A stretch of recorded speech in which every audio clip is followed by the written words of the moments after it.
Ya, baik, terima kasih pemirsa, Anda masih menyaksikan Indonesia Pagi. Ada kabar apa Indonesia pagi ini? Tentunya masih bersama dengan saya, Krisna Livia, dan juga rekan saya. Neneng Asrianti. Dan kita masih terhubung dengan narasumber kita kali ini dari Presiden Komunitas Jurnalis Berhijab Indonesia, Mbak Nikmatus Solihah. Ya Mbak, kita melanjutkan perbincangan kita yang tadi. Sebenarnya terbentuknya KJB ini tentunya ada latar belakang dan tujuannya ya Mbak. Tujuan dari terbentuknya KJB ini sebenarnya apa sih Mbak? Oke, terima kasih pertanyaannya untuk Mbak Krisna. Jadi memang tujuan KJB ada beberapa hal, tapi yang paling penting adalah membentuk sisterhood atau support system antar jurnalis berhijab. Karena balik lagi yang saya bicarakan kemarin bahwa sebelumnya untuk awal-awal 2018 hingga tahun 2012 itu masih sedikit sekali jurnalis yang berhijab. Jadi dengan adanya komunitas jurnalis berhijab ini atau KJB, kita saling bisa mensupport sistem terkait bagaimana sih kita bisa aktualisasi diri dengan wanita berhijab seperti kita kayak gitu ya. Kemudian bagaimana kita bisa saling share informasi untuk memperkuat bukan hanya edukasi, tapi juga memperkuat aktualisasi diri dengan berbagai kegiatan yang berfokus pada jurnalistik, religi, dan juga charity. Seperti itu Kak. Jadi kita bisa, intinya adalah gimana kita bisa memberikan manfaat bukan hanya di pekerjaan kita, tapi di kegiatan sosial kita dengan adanya KJB ini. Oke, siap.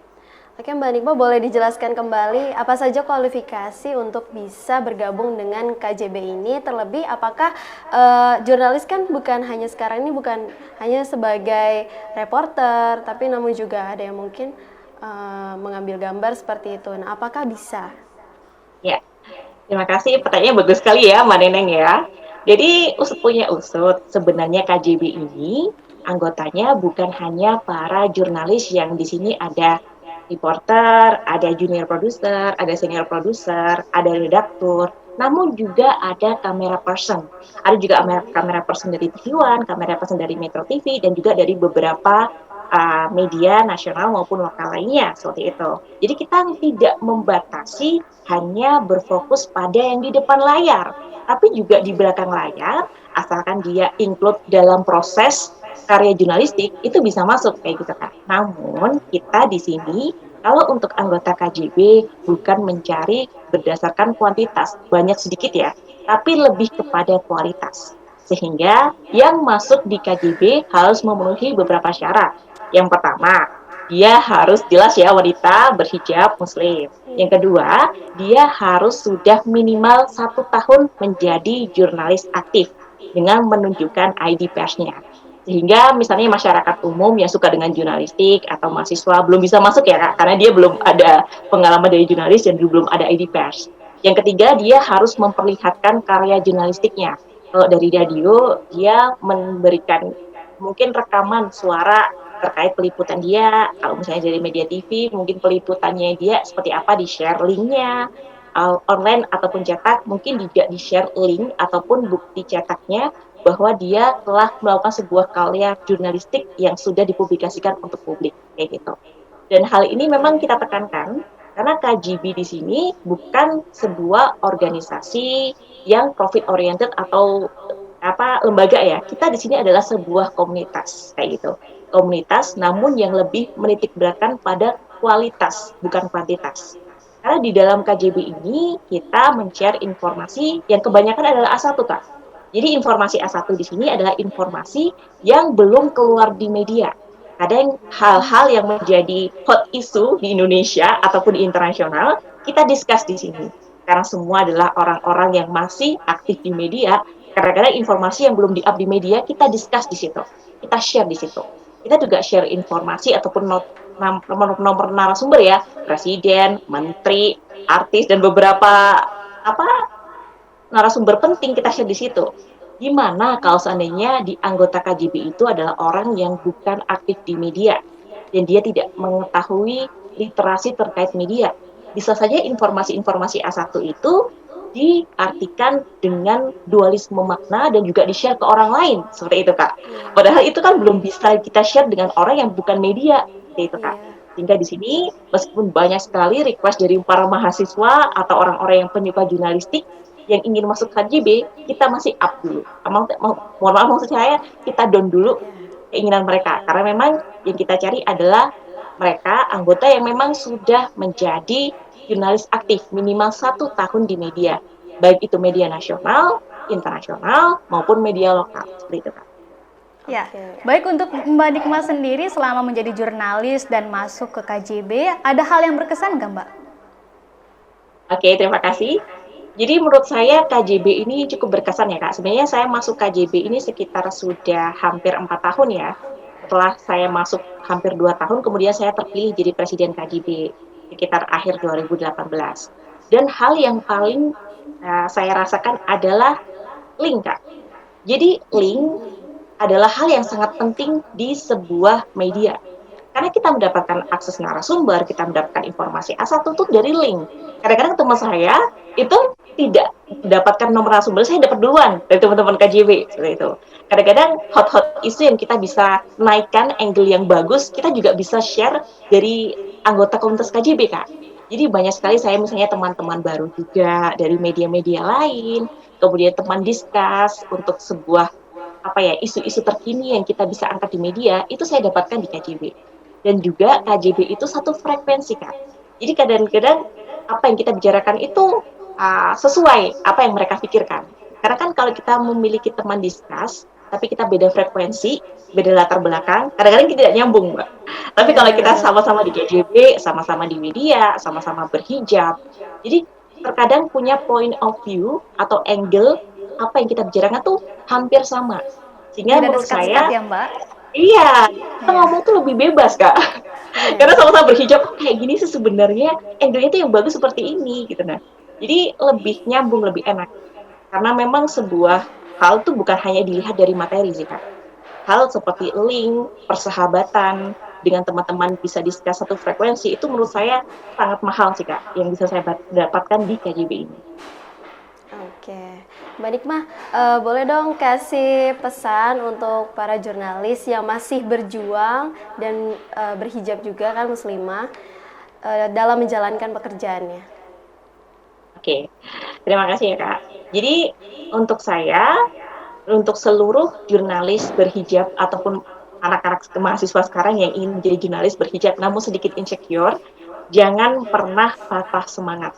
Karena di dalam media, kita tidak hanya dituntut untuk good looking, tapi kita lebih kepada intelijensi. Karena memang masyarakat sekarang berpikir, oh aku tidak cantik, oh aku nggak pakai hijab. Aku bisa nggak ya kalau aku tuh kalah saing ataupun menang di beberapa teman-teman yang lainnya. Itu sangat bisa sekali. Karena sekarang alhamdulillah banget, Indonesia adalah salah satu negara yang mayoritas muslim terbesar di dunia. Sehingga kita juga punya kekuatan untuk bisa meng-up diri kita, aktualisasi diri kita sebagai wanita muslimah yang memiliki intelektual yang memang bisa berfokus berjuang di jurnalistik kayak gitu. Dan juga kita harus menekankan bahwa jurnalistik kita bukan hanya mencari duniawi, Kak. Jadi kita sebenarnya kita dapetin dua hal. Yang pertama, kita jelas mendapatkan edukasi, mendapatkan income kalau seorang jurnalis ya. Tapi di sisi lain, kita mendapatkan pahala yang sangat besar. Karena apa? Kita men-share informasi. Kita memberikan informasi kepada orang-orang yang membutuhkan. Karena jurnalis adalah mungkin perwakilan dari mata dan juga telinga masyarakat yang tidak hadir di satu lokasi kejadian itu. Tapi kita di sini bisa. Dan kita memberikan informasi itu kepada masyarakat luas di Indonesia dan juga bahkan di seluruh dunia. Dengan era digitalisasi ini, kita live di Badar TV bisa dilihat di Turki, di Amerika. Karena kan tidak ada jarak ya dengan adanya digitalisasi ini. Jadi saya memberikan semangat bahwa saya sendiri yang sudah ada di media, saya merasa malah disupport kok dengan berhijab ini, seperti itu. Jadi jangan putus semangat untuk terus menjadi jurnalis yang profesional, seperti itu ya. Bukan hanya jurnalis yang menekankan pada edukasi, etika, tapi juga menekankan pada hal-hal yang dimarginalkan. Karena sampai sekarang Kak, jurnalistik ataupun media sering distereotipkan yang tidak memihak citizen. Sehingga kita masyarakat yang nantinya sebagai jurnalis harus bisa mengambil angle-angle berita yang memihak pada citizen atau masyarakat. Seperti itu, Kak. Ya, baik Mbak, untuk pertanyaan terakhir, bagaimana sih Mbak tipsnya agar tetap eksis di dunia jurnalis dengan berhijab dan juga tetap survive? Mungkin bagaimana Mbak? Oke. Jadi sebenarnya untuk jurnalis, kita yang paling pertama, jurnalis ini adalah bukan hanya profesi, tapi panggilan jiwa. Karena kalau kita terjun di jurnalistik, itu banyak sekali hal-hal yang bahkan bisa menjatuhkan mental kita. Karena banyak sekali peristiwa-peristiwa itu unpredictable gitu kan. Jadi sebelum kalian masuk ke dunia jurnalistik, kalian harus menyiapkan mental. Tidak boleh gampang putus asa. Kalian harus pintar-pintar membuat siasat plan A, plan B, dan juga plan C. Karena kita dituntut untuk deadline, deadline, dan deadline, Kak. Kalian harus hari ini harus dapat ini, narasumbernya harus ini. Ketika kalian nggak bisa mendapatkan narasumber A1, kalian juga harus membuat plan B untuk nyari narasumber yang lain yang bisa menjadi komplement dari narasumber yang salah satu. Kayak gitu. Jadi yang pertama mungkin adalah mental ya. Jadi harus benar-benar kuat mental dulu. Terus yang kedua, kalian juga harus bisa menjadi orang yang pantang menyerah.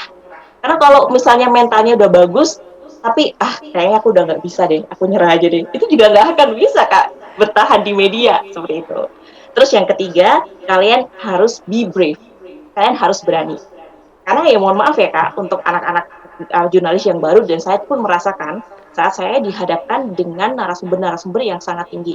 Kayak misalnya dihadapkan sama presiden, sama menteri, anggota DPR, atau CEO perusahaan besar. Kita kadang-kadang mentalnya jatuh untuk wawancara. Saya bisa nggak ya, insecure sendiri, kayak gitu. Nah, jadi saat kalian nanti menjadi jurnalis, kalian harus memandang bahwa semua orang di depan kalian itu sama. Kayak gitu. Kalian harus berani untuk bisa mengkritisi informasi hal apa yang ingin kalian tahu. Namun kalian juga untuk harus prepare banget.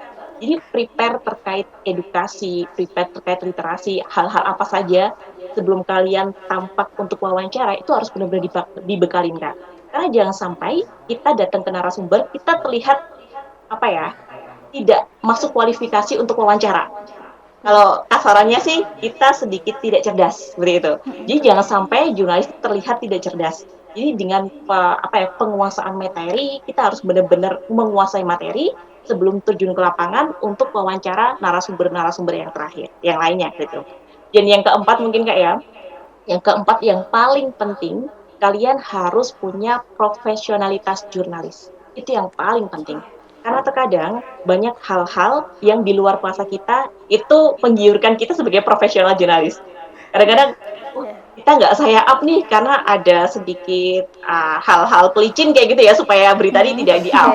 Tapi kalau kita punya profesional jurnalis, kita bisa memilih gitu mana berita yang harus di up dengan godaan apapun kita harus tetap up. Karena kita balik lagi, kita balik kepada kode etik jurnalis yang dimana peran kita adalah pilar keempat dari demokrasi. Jadi selain eksekutif, yudikatif, legislatif, yang keempat adalah apa? Pers. Jadi pers di sini sangat berperan penting dalam pilar demokrasi. Untuk sebagai watchdog, para regulator ini bagaimana dievaluasi oleh pers. Jadi eksekutif, legislatif, yudikatif, kalau nggak ada pers, dia akan seenaknya sendiri. Nah, tapi kalau ada pers yang lebih profesional, dia bisa mengatur, jangan kayak gini, nanti aku di-up di pers. Nanti jatuhnya kemana? Citra. Sebagus apapun anggota pemimpin pemerintahan sekarang, tapi kalau misalnya citranya buruk di depan publik melalui media, mereka nggak akan ada gaungnya. Mereka tidak akan punya power. Karena itu media sebenarnya sangat berperan penting sekali untuk pilar keempat demokrasi. Namun juga media yang seperti apa? Media yang harus independen dan juga profesional jurnalistiknya harus benar-benar ditekankan. Kayak gitu. Meskipun media besar, tapi corong dari media apa? Jurnalis. Karena yang di lapangan, yang nyari berita adalah jurnalis. Seperti itu kayak. Ya, baik Mbak, terima kasih atas perbincangan dan juga diskusi kita pada hari ini. Banyak sekali informasi dan juga ilmu yang kita dapatkan. Sekali lagi terima kasih Mbak Nima. Terima kasih banyak Mbak Nima. Terima kasih.